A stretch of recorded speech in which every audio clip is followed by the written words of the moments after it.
Hello, everyone. This is Doug Nelson from Champaign Rotary and also the district trainer for District 6490. And I have with me today Nate Warren, who's a Rotarian from the Bloomington Daybreak Club.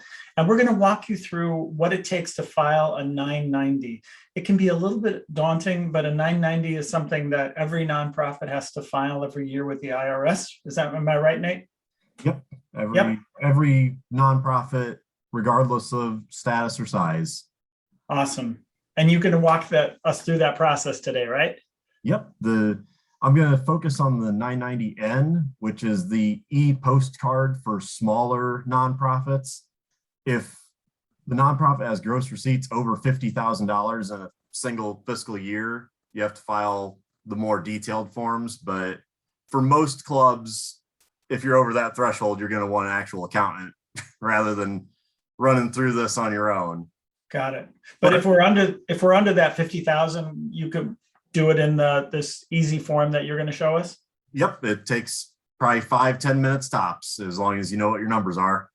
Awesome. Well, walk us through it, Nate. Certainly.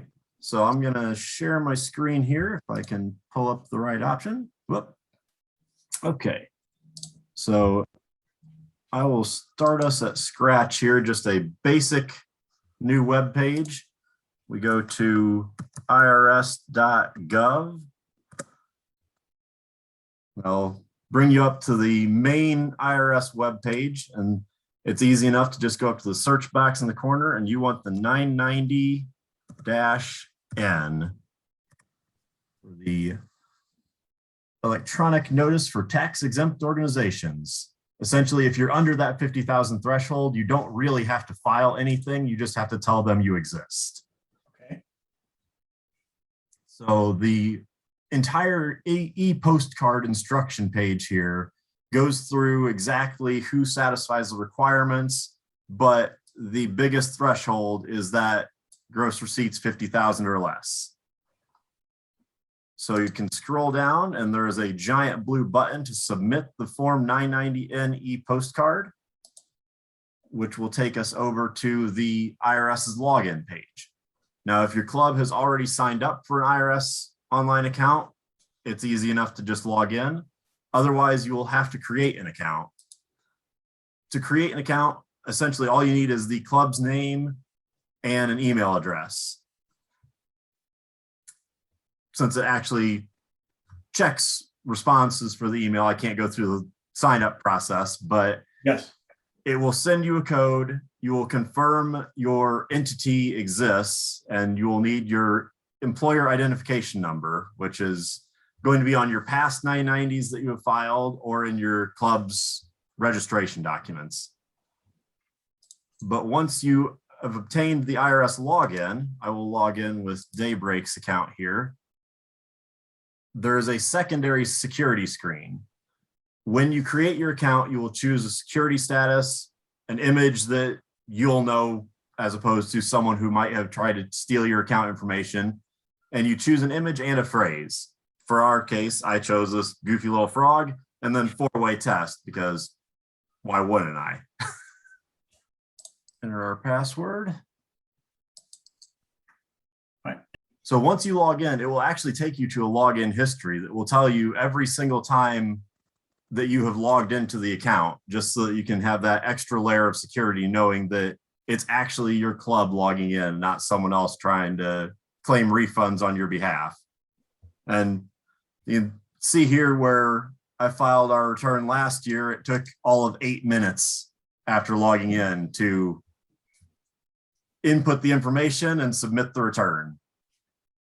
So you'll advance this e-postcard, and it gives you all of the information settings where you can create your 990N.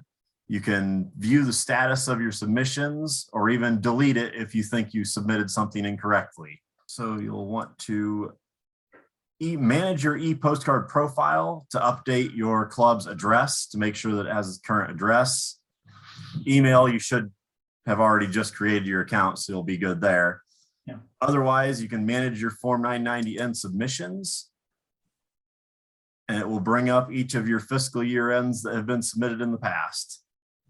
And then you can create a new filing. It'll ask you what EIN. Bloomington Normal Day Breaks is the only one in our account. Your will be the only one in your account. It's just a 5-step process here. We continue. It's going to confirm what tax year you're looking at. June 30th for most clubs here have the November 15th due date. It asks if we don't exist anymore, which I certainly hope your club still exists. We're doing our best here, but That's right. The generic question of did you bring in over $50,000, which is the threshold for this return. It double checks your legal name and the EIN. We can continue there. It double checks your organization's other attributes. If you have a does business as, like Bloomington Normal Day Break sometimes goes by BN Day Break, but as far as the IRS is concerned, it's our one official title. Understood. You'll need to enter a principal officer, which will generally be either the club president, the treasurer. Realistically, it's likely going to be the treasurer who's filing this. Yes. Which is a person instead of the business. Yep.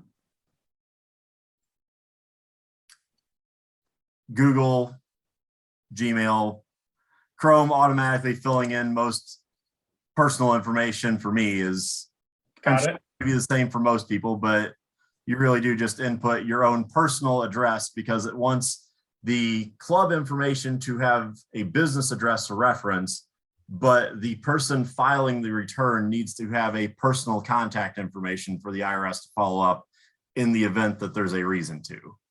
Understood.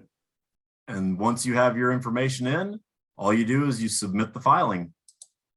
Wow, Nate, that is actually pretty straight ahead, pretty simple. It's basically just confirm that 50,000 or less and put in your address. Wow, wonderful. Nate, this is great. And I assume clubs who are over that threshold might have someone in the club who has a connection to an accounting firm who might help them with the more complicated filing. Yes, but most clubs I think are going to be under that $50,000 threshold. If a club is bringing in over $50,000, more power to them. They're doing a lot of good with that power if they've got it, and hopefully got the reach to find an accountant that can really get things taken care of. All right, Nate, thank you so much for this. I appreciate it so much. I think that'll make it just seeing it and seeing how easy it is gonna, put our mind at ease that, yep, we can do this. Yeah, it's just getting that oomph to go through it. Got it. All right. No one likes logging into the IRS anyway, but sometimes you got to get it done. You bet. Well, Nate, again, thank you so much on behalf of District 6490. Thank you for all that you do, and thank you for guiding us through this process. Fantastic. Have a great day.